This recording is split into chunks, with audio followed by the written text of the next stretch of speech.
Pas kampanye bilang tolak reklamasi, janji palsu Anies untuk nelayan Jakarta. Menolak reklamasi adalah salah satu janji kampanye Anies sewaktu dalam masa kampanye Pilkada DKI Jakarta lalu. Ternyata janji tolak reklamasi hanyalah sebuah komponen isu yang digunakan dalam sebuah kampanye untuk sekedar mengambil hati para calon pemilih, seperti janji program OKOC. Kini janji tinggallah janji, memang lidah tak bertulang, gampang diucapkan, tapi gampang juga diingkari. Anies Baswedan, dalam pidato politiknya di Balai Kota DKI Jakarta pada Senin, tanggal 16 Oktober tahun 2017, malam, menegaskan bahwa dia akan memenuhi janjinya untuk tolak reklamasi. Akan tetapi, hampir 2 tahun setelah pidato politik tersebut terjadi di Balai Kota DKI Jakarta, pada Senin, tanggal 24 Juni tahun 2019, perwakilan komunitas nelayan tradisional Indonesia KNTI, Halil, menyuarakan sebuah kekecewaan dari nelayan Teluk Jakarta terhadap Anies terkait pemberian izin mendirikan bangunan IMB di Pulau Reklamasi. Mungkin para nelayan merasa kecewa, marah dan merasa telah ditipu karena Anies menerbitkan 932 IMB di Pulau Reklamasi. Mungkin para nelayan menilai Anies telah ingkar janji terkait janji kampanyenya dulu yang katanya menolak reklamasi.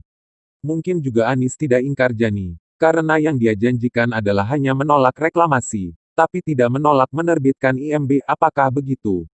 Lalu, pada tanggal 24 Februari tahun 2020, Anies menerbitkan Keputusan Gubernur Kepgub Nomor 237 Tahun 2020 yang isinya adalah terkait penerbitan izin pelaksanaan perluasan kawasan rekreasi Dufan seluas lebih kurang 35 hektare, dan kawasan rekreasi Taman Impian Jaya Ancol seluas lebih kurang 120 hektar.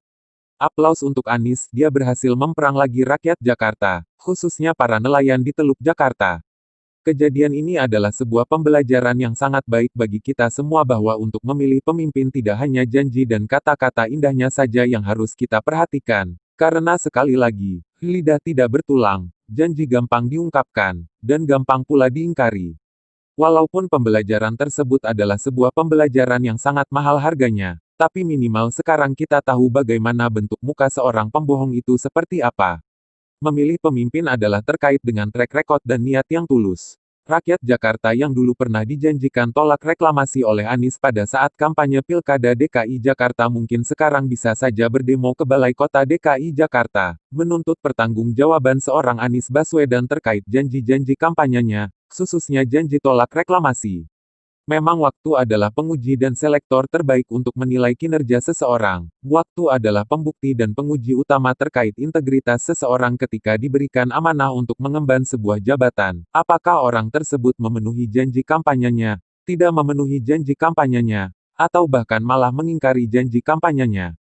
Dari masalah lem Aibon, masalah Formula E, masalah banjir, masalah kinerja TGUPP yang tidak terlihat kinerja, masalah raibnya pohon di Monas, dan terakhir adalah tentang masalah reklamasi seharusnya sudah bisa membukakan mata hati rakyat DKI Jakarta bahwa mungkin mereka telah salah dalam memilih pemimpin daerah.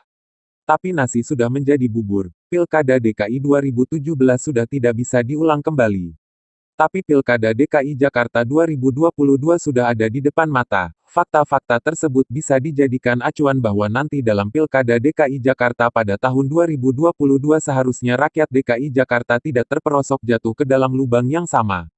Pilihlah pemimpin yang track record-nya baik. Jangan hanya memilih pemimpin pandai bermain kata, karena risikonya adalah akan dipermaikan seperti sekarang ini. Kalau sudah begini siapa yang dirugikan? Jawabnya pasti rakyat kecil, nelayan Teluk Jakarta. Saya pernah membaca sebuah idiom politik yang mengatakan, politisi itu sebenarnya semuanya sama saja. Mereka berjanji membangun sebuah jembatan di sebuah desa, padahal di desa itu tidak ada sungai. Akan tetapi, dalam benak saya tidak semua politisi itu busuk. Ada juga politisi yang baik dan memang mengabdi untuk kepentingan masyarakat.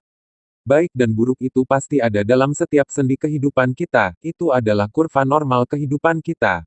Yang bisa dijadikan patokan untuk menilai apakah politisi tersebut masuk dalam kategori politisi baik atau politisi buruk adalah tentang track record-nya, apakah yang dia kerjakan sesuai dengan yang dia ucapkan. Jika yang dia kerjakan sesuai dengan apa yang diucapkan, maka dia termasuk dalam kategori politisi yang baik.